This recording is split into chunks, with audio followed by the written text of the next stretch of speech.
sobre essa ideia da autoficção, da abjeção, que são temas tão presentes no seu trabalho, como no Stabat Mater e no Feminino Abjeto, por exemplo, e perguntar para Janaína Leite se a verdade existe.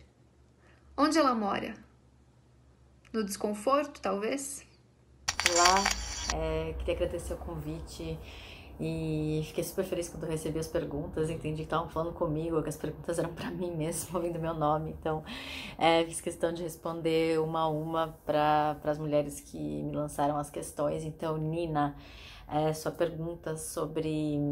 E achei interessante porque você começa falando sobre a questão do abjeto, da abjeção, e termina perguntando sobre a questão da verdade, né? E sugere ali, propõe a verdade como um desconforto. E para mim tem muito a ver a curva que você faz, porque acho que tem sim uma ideia de verdade que vem sendo bem importante para mim, assim. Ela tem a ver com essa verdade que nasce do desconforto, né? E a experiência do abjeto, a experiência da abjeção, tem a ver com esse sentido de crise, né? Que tem a ver com a ideia do desconforto, né? Então esse lugar de uma crise, né? Em que esse trânsito de fronteira, esse dentro e fora, entra em um colapso provisório, né? Para tentar aí novos contornos, tem a ver sim com algumas perguntas sobre a verdade, assim, uma certa busca, né? Não a verdade objetiva, a verdade daquele que detém uma verdade, não é isso, né? Mas a verdade como, né, o coração de uma busca, assim, acho que é isso. E tem tudo a ver com esse lugar do desconforto, né? De uma instabilidade, de uma zona de risco, né? Acho que mais ou menos isso. Oi, Janaína, tudo bem? Eu sou Rebeca, eu sou atriz também e tentando resumir, acho que o que eu gostaria muito de te perguntar e o que mais me encanta quando vejo o teu trabalho é o quanto você banca a tua voz e o quão consciente você parece ser do efeito que você quer causar no público, né? Apesar de ser um trabalho extremamente pessoal e íntimo, né? Existe uma composição de uma vulnerabilidade extrema e ao mesmo tempo de muita consciência. E queria perguntar como é isso para você, esse processo íntimo, assim, como se distanciar de um material tão particular, tão pessoal, e como selecionar o que entra, né, e o que fica e o que funciona, assim, né, a partir do seu olhar. Acho que é isso que eu gostaria de te perguntar, como alguém que gostaria também de conseguir olhar para o próprio material e escrever, produzir, dirigir algo meu. Rebeca, obrigada pela questão. Então, né, acho que é uma pergunta também importante desses processos que acaba sempre aparecendo, né, para quem tá, e pelo jeito você tá também aí nos seus mergulhos, né, nos seus materiais, não sei se biográficos ou não, mas acho que sim, tem uma dificuldade, não sei se ela é tão diferente ou deveria ser tão diferente assim da dificuldade de qualquer processo criativo em que a gente precisa sempre fazer escolhas de linguagem, né, escolhas de forma, escolhas de discurso, mas eu entendo que sim, né, tem aí um lugar da onde se parte, um lugar talvez mais descontornado, mais confuso muitas vezes de entender as próprias razões, os movimentos que levam à criação, né, se pertence à criação. Né, acho que eu acompanho muito os processos criativos dessa natureza e eu vejo essa zona de instabilidade mesmo, de dúvida, né? Em que momento, em que momento a gente percebe que isso conversa com o outro, que isso não é ali, né, uma viagem, um movimento muito ensimesmado, né?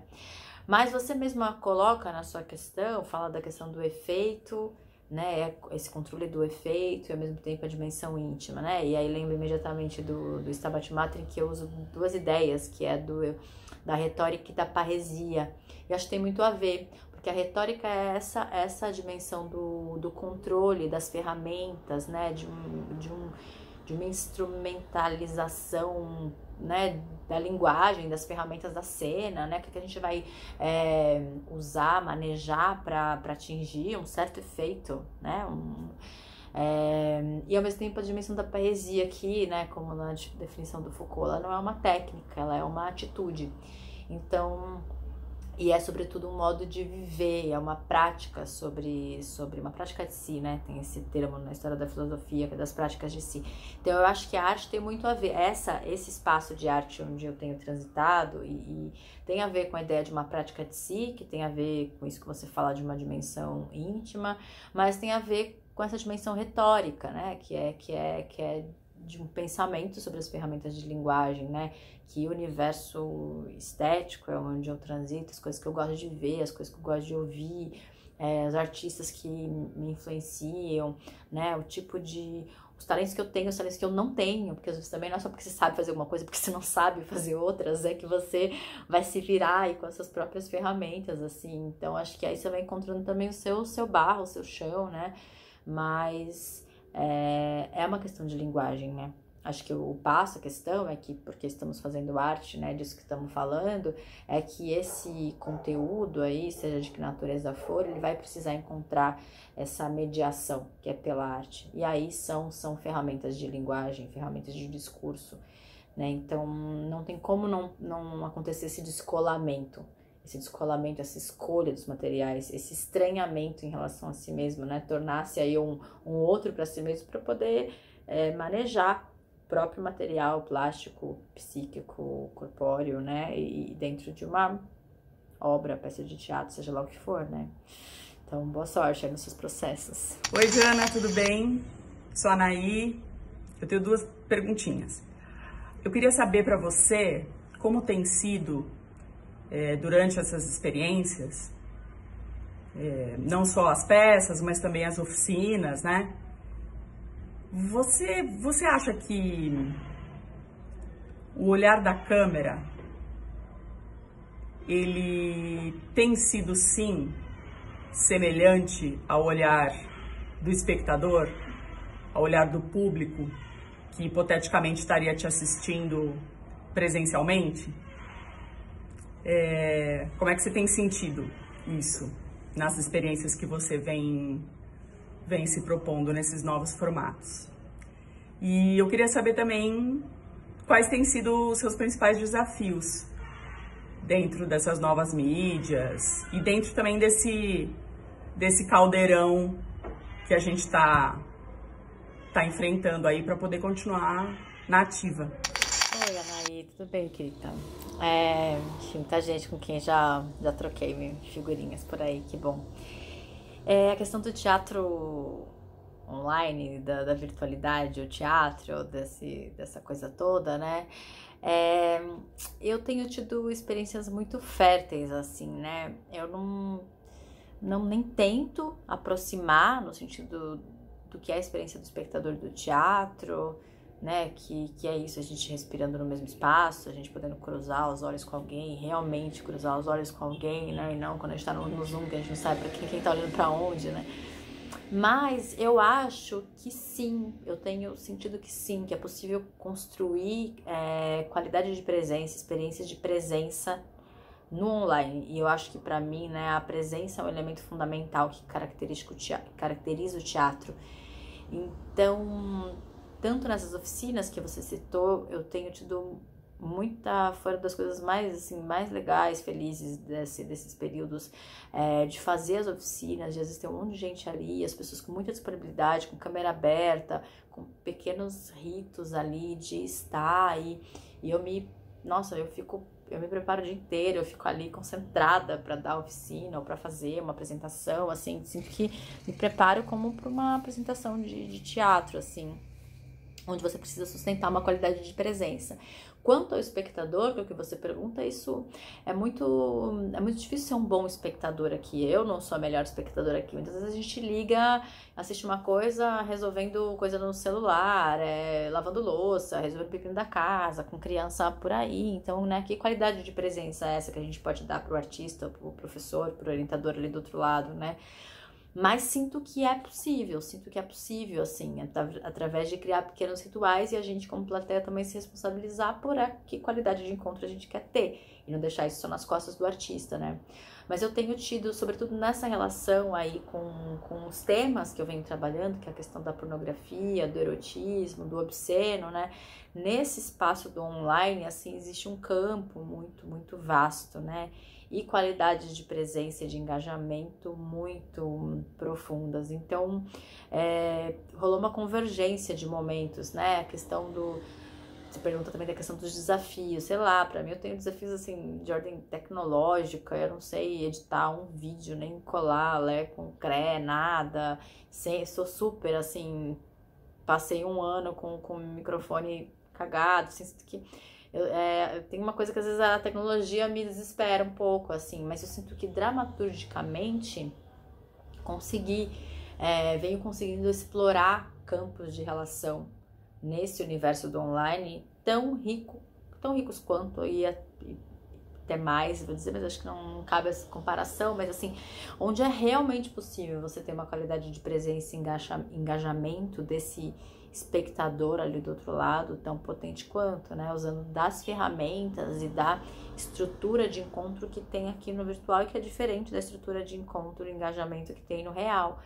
Mas eu sou otimista nesse sentido, mas não, né, ficar comparando, não é uma coisa substituir a outra, ou X, nem penso, tô morrendo de vontade de voltar a fazer teatro, né, com pessoas na sala, corpo no espaço, né, essa tridimensionalidade e muito mais, assim. Mas eu acho que isso fica, eu acho que a questão da virtualidade ela vai ficar como um espaço de exploração, como uma das artes aí entre o cinema e o teatro e a live, sei lá que porra é essa, mas sem dúvida pra mim é um lugar que fica e que me instiga a continuar trabalhando. Oi, Jana, tudo bom? Eu sou a Kika, pra quem não me conhece, e quando eu assisti Stabat Mater e acabou a peça, sua mãe veio até mim e me deu um abraço, e ela estava bem aflita. Ela falou que ela achou que eu fosse a cunhada dela o tempo todo que ela fez a peça. Ela ficou pensando que eu era a cunhada dela. E ela estava bem incomodada com o fato da cunhada ter ido assistir, né? Eu saí de lá e fiquei pensando nesses processos autobiográficos que você produziu. Como que você administrou isso? Porque a gente mexe algumas vezes em pontos que não são confortáveis pra gente, e muito menos para as pessoas do nosso convívio, da nossa família, né? Como que você lida com isso, se foi tranquilo? E eu fiquei pensando, se eu vivesse um processo como esse, se eu daria conta, né? Então, como que você lida e como que você dá conta? Nossa, eu não soube desse dia, né, que a minha mãe já sei até a cunhada que foi, e que seria uma cunhada ótima, inclusive, de assistir a peça, assim, mas entendo que pra minha mãe, né, se pra mim muitas vezes é desconfortável, né, se não é sempre que eu não joguei no grupo de WhatsApp da família, né, ou conversas com meu pai, eu fui muito pouco a pouco, algumas pessoas eu convidei, né, o Stabat Mater, algumas poucas pessoas também. Depois teve um dia que rolou uma caravana de primos lá e a gente ficou apavorada, eu e minha mãe, mas no fim foi super legal, que eles super curtiram e ela ficou super feliz, né. Mas tem uma insegurança, assim, né, se pra mim tem uma insegurança, que sou aqui do teatro, imagina pra ela, né, que ali fazendo com a gente banca as coisas e tal, mas sabe que aí o passo de outras pessoas, né, que tem aí uma intimidade com a gente, né, os tios que me conhecem desde pequena, né, e ela, eu sinto que é outro passo, né, porque sim, existe uma camada de exposição que é violenta, existe um lugar que invade, né, um campo que nunca é só seu, ninguém vive sozinho, né, são memórias que sempre, em alguma medida, elas não exatamente pertencem, porque a memória é como a gente, né, guarda, mas existe um campo partilhado de experiência, onde outras memórias se formam, às vezes, a partir dos mesmos encontros, dos mesmos fatos, né, então sempre também tem uma dimensão invasiva, né, delicada, até onde ela pode ir, até onde eu posso ir, né, com essa lida, né, com as memórias e tal, mas eu acho que é uma escolha muito de cada artista, quanto você vai esticar essa corda, né, acho que tem muitos exemplos aí, desde aqueles que Isso Obra só pode ser publicada 50 anos depois da morte de sei lá quem, assim, até coisas que você tem que lidar, que tem uma dimensão ética, né? Às vezes uma dimensão jurídica, né? Esse campo do documental, ele transcende aí a ficção nesse sentido, porque nesse sentido é que transcende, porque tem uma implicação no real. Então eu acho que como artista você se responsabiliza por isso e faz escolhas, e não que você tenha controle sobre tudo, né? E com a minha mãe foi um tateamento a cada ponto do processo, até as vésperas, etc. Eu achava que ela podia desistir a qualquer momento, assim. E eu falo isso na pressa, né? Minha surpresa foi não foi ela que desistiu, né? Ao contrário, foi sustentando e cada vez mais foi encontrando também um prazer, né? De talvez uma timidez ao encontrar a possibilidade de encontrar uma pessoa conhecida, né? Mas tipo um prazer desses desconhecidos, que é a plateia, que retornam e que abraçam ela no final da peça e que dão, enfim, outra imagem para ela mesma, dela mesma, assim, né? O que é muito, muito rico, assim. Então é isso, acho que é uma pergunta complexa, porque eu acho que ela é bem, ela não é pouca coisa, assim, nesse universo, é de uma delicadeza enorme, assim, quando você vai abrir baús que não são só seus, assim, né? Então, faz parte, sinto que é uma questão que ela pertence, inclusive, a essas obras, e que ela tem que virar uma questão estético-política, assim, sabe? Oi, Janaína, meu nome é Elisete, gosto muito do seu trabalho. Minha pergunta é assim, com a pandemia, o teatro online foi a única forma possível, né, de se trabalhar. Você é uma artista que trabalhou bastante com o teatro online e continua trabalhando com ele. Você acha que o teatro online continua? Você pretende continuar trabalhando com essa plataforma, dessa forma? Né? E uma outra questão também referente ao teatro online, o que pode e o que não pode dentro dele, né? A questão nudez, por exemplo. Seus trabalhos são bastante... a nudez está bastante inserida nos seus trabalhos, porque sim, porque é parte integrante da coisa, não pode ser vendida separadamente. Como fica a questão da nudez no teatro online? E se não pode, como substituí-la, se é que tem alguma forma de substituir? Oi, Elisete, obrigada pela pergunta. Acho que eu estava falando um pouco disso também com a Anaí. Sim, eu acho que fica, sem dúvida fica. Acho que tem uma série de coisas que estão acontecendo dentro da virtualidade que vão permanecer. Fóruns de diversas naturezas, experimentos artísticos, políticos, conviviais, que vão continuar acontecendo na virtualidade, sem dúvida. Acho que é um espaço conquistado, assim, que vai ser conquistado cada vez mais, e eu acho que sem nostalgias, né? Ao mesmo tempo que é importante que vai ser mais ainda a gente entender, né, o que a presença nos dá, que esses espaços não nos dão, né? Então eu sinto que para mim o teatro não fica menos importante, ele fica mais importante, assim, né? Esse gesto de cruzar a cidade para ir assistir um espetáculo de teatro num espaço onde você habita ao mesmo tempo, o mesmo espaço, com aquelas pessoas respirando o mesmo ar, né? Que revolucionário, né? Isso se torna num momento como esse. Mas o teatro virtual, o que é que se chame, experiências na virtualidade, nesse hibridismo, eu sinto que ele permanece. Acho que agora tem muita gente fazendo porque é o que tem, porque é o que precisa, mas acho que tem muita gente descobrindo uma série de coisas aí, muito.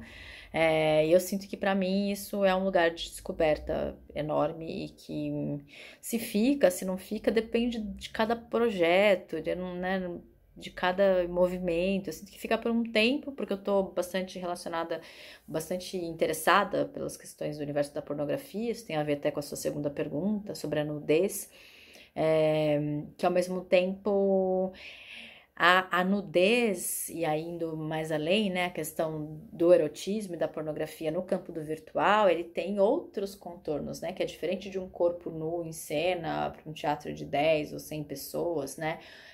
O corpo nu dentro do espaço virtual, isso ganha outras dimensões, o voyeurismo, por exemplo, né, um aspecto que tem muito a ver com essa estrutura do virtual, né, que é desde o mandar nude, né? Então, eu sinto que tem muita coisa. E agora, o que pode e o que não pode, eu não sei. Acho que tem umas questões de segurança que são muito... Dificilmente alguém vai ligar um celular e gravar no meio de uma peça de teatro, um ator nu.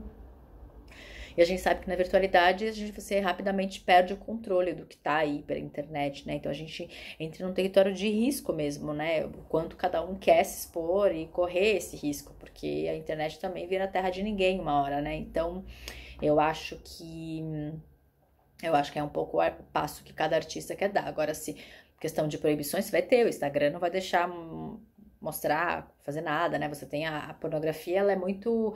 Tudo que se chama, se entende de pornográfico, vai estar restrito a certos canais e não vai poder estar transitando em outros. Então, você tem ambientes, né, muito circunscritos, e acho que isso é uma questão. Então, se você quiser fazer uma apresentação, uma live no Instagram que tenha questões de nudez, provavelmente você não vai conseguir. Então, isso é uma questão, né? Então, eu acho que a gente vai encontrar também as ferramentas, os espaços, os mecanismos, né, de proteção, de divulgação, né, de difusão, também de trabalhos que transitam aí nesse território do corpo e do explícito. Mas eu também acho que é a mesma coisa, que é um território vasto de investigação, né? Toda a galera que está pesquisando pornografia, pós-pornografia, vem explorando essa dimensão do corpo e do explícito, e muito relacionado ao audiovisual, muito relacionado aos ambientes virtuais, né? Então eu acho que que é super fértil, né? Essa relação tema, forma, conteúdo. Acho que foi todas, né? Então, espero que tenha conseguido aí responder. Muito obrigada pelas questões. E a gente se encontra em breve, espero. Ou vamos ficando por aqui em tempo ainda mais. Um beijo, tchau, tchau.